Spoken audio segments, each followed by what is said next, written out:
So India is not chaotic. Now you'll say, come on, come on. Look at this road, look at this street, it has to be chaotic. But what I'm proposing is that maybe this is a different pattern, a different formula.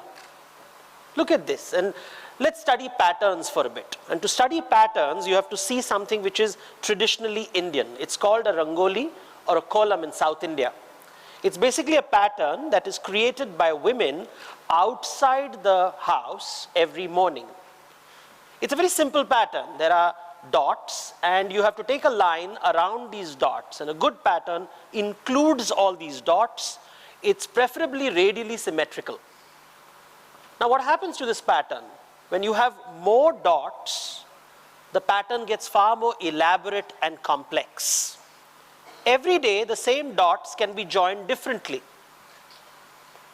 And different women can join these dots very differently. So what happens when everybody creates a column? You get diversity of patterns. Should I call this chaos? Simply because I can't handle the diversity of patterns. As many people in this world, so many patterns.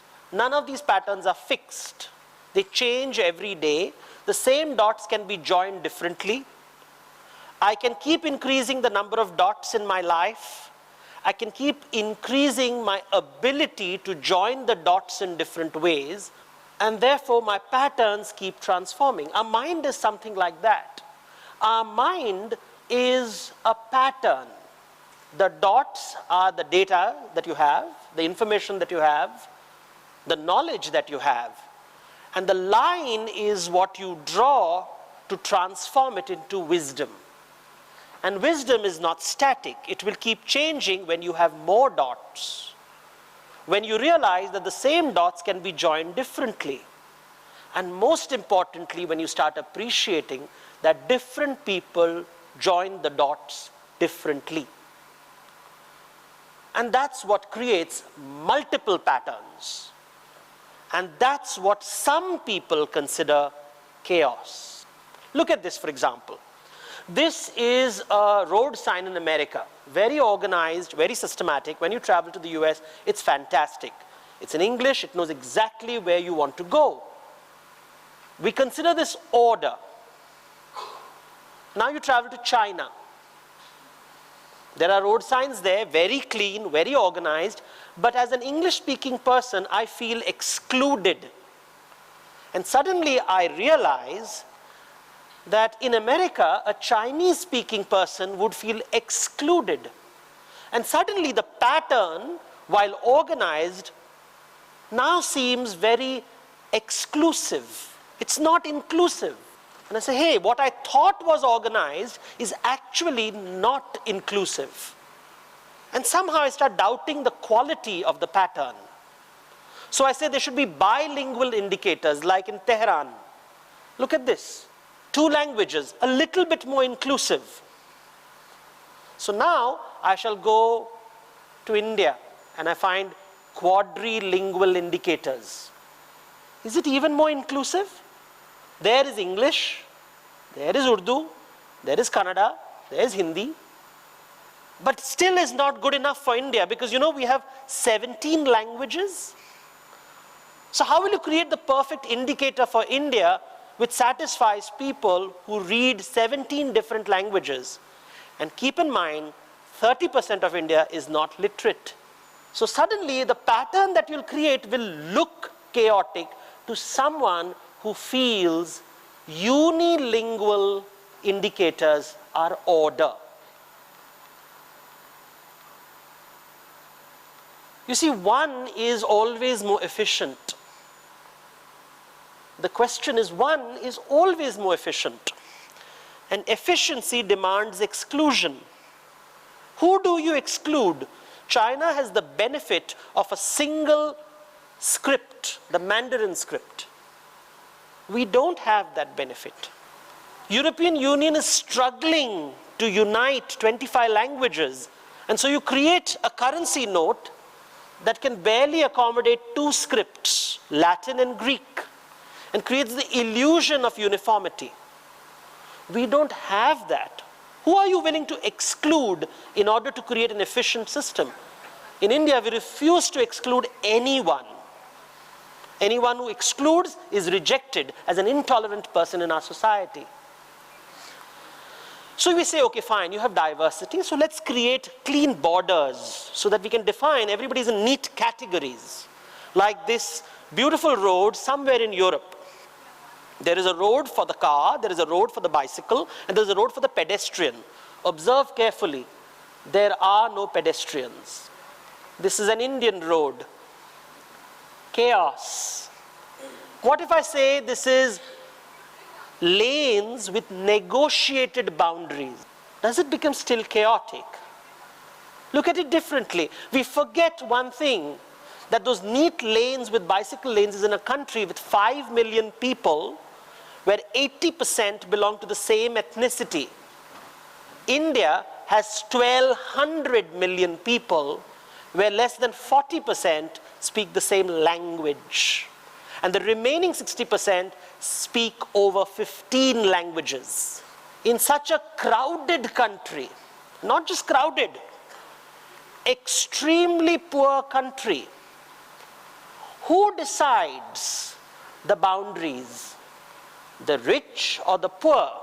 Should this man with the bullock cart be excluded from the lanes? Who should get the first right of passage? The powerful or the powerless? Should I reject this person whose only source of income is that unfortunate elephant? Who will employ him in this country where there is so little employment? We don't consider these factors when we discuss India. In Greek mythology, there is this creature called a chimera.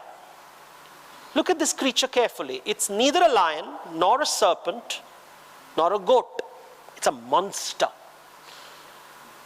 It does not have neat categories. It has no boundary, and therefore feared. This is from Indic mythology.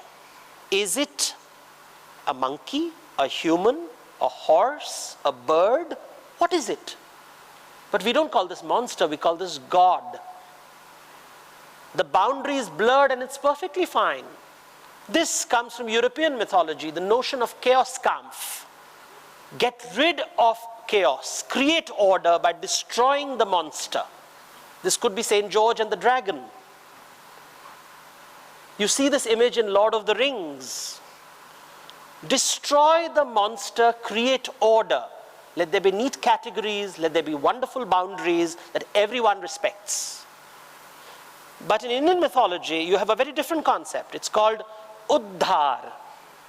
Liberate yourself from boundaries. So you have this man who says, I don't want to die inside or outside, at day or at night. And divinity manifests himself as a creature which is neither human nor animal, and says, I will kill you on the threshold, which is neither inside nor outside, at twilight, which is neither day nor night. Liberation from boundaries. Uddhar. Enlightenment. In nature, there are no boundaries, and yet nature is highly organized. We don't call it chaotic. A garden is extremely organized, very well ordered. This is order, but whose order? Who is the gardener? Who decides what is plant, what is crop, what is weed that has to be weeded out and not included in the garden? Who decides? Who is the owner? Look at this. It's a classical Western meal, a wonderful pattern. You have clear categories and clear boundaries. First soup, then starter, then main course, then dessert. Till you don't finish the soup, you won't get the starter. Only when you get the starter, when you finish the starter, will you get the main course. When you finish the main course, you'll get the dessert. Sequential, controlled by the chef, central control. All you can do to the food is add a little bit of salt, add a little bit of pepper, maybe butter. This is an Indian meal. Different pattern. All things served simultaneously. One of you will take the rice, somebody would add the dal to it, third person will add pickle to it, fourth person will add papad to it, a fifth person will add gulab jamun to it. It's allowed. There is no central control, it's peripheral control. You decide what you want to eat. So the chef doesn't know what you're eating. It is the ultimate in customization. It's the perfect user experience. Simultaneous, no central control, peripheral control, a different pattern, negotiated boundaries. Who negotiates it? The person preparing the food, the person serving the food, or the person eating the food. You see, this is one pattern. Urban, high-rise city with a high carbon footprint. Incidentally, this is Bombay, taken from a different angle. Another pattern, also Bombay, a slum, very poor, low carbon footprint. Look at the grid formulation. It's a grid. Can you see roads there? How do you go from point A to point B? It doesn't make sense. Google Maps won't help you here. It'll help you here. Not here, but here people are living here. There's enterprise here. They're poor, they would not like to live here, but they have no choice. But it is a pattern, it's not chaos. When I join pattern 1 and pattern 2, I get a third pattern of negotiated boundaries. Some people call it chaos. I don't. You see, where is the problem? Is it the problem with the pattern or the problem with the observer? If all my life I've seen unilingual road signs, how do I make sense of this? Where is the problem? In the city, in the country, or the person who is commenting on the city and the country? Who decides what is a monster and what is God? You see, what is chaos? Chaos is everything that I cannot control. If I can't control it, it's chaos. In other words, I want to control it. And suddenly you realize these notions of chaos come from mythologies that speak of one God, one truth, one ideology, one language, highly efficient, but makes no room for diversity, makes no room for pluralism, is obsessed with boundaries, control, categories. Unfortunately, India is not such a country for many people. You have two options in front of you. Option 1, organize, categorize, exclude. You have the other option. When you see a monster in front of you, which is a sum total of so many animals, and say, hey, let me expand my understanding. Let me think differently. When Alexander came to Asia, he found something called a Gordian knot. He just couldn't find how to unravel this knot. What did he do? He took out his sword and he just cut the knot into pieces. It's called the Alexandrian solution. And many young people in India want to be Alexanders because India is chaotic. Just wipe it out. Simple, quick, efficient solution. But this is not the wisdom of India. The wisdom of India is the concept of Raktabij, a monster, an asura. Every drop of his blood creates a duplicate. So when you shoot this monster, remember there are consequences. So when the goddess goes to kill this monster, she says, I must create another monster who can handle the consequence. And that monster is actually a goddess who drinks blood and does not allow the drop of blood to fall on the ground. She accommodates the consequence. This is wisdom. Think cause and consequence.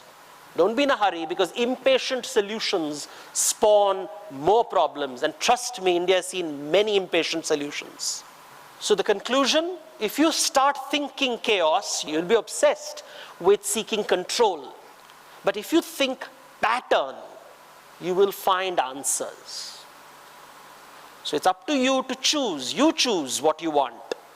Do you think chaos and seek control? Do you think pattern and you will find answers? Make your choice. Remember, every choice is valid and every choice has consequences. Best of luck. Thank you.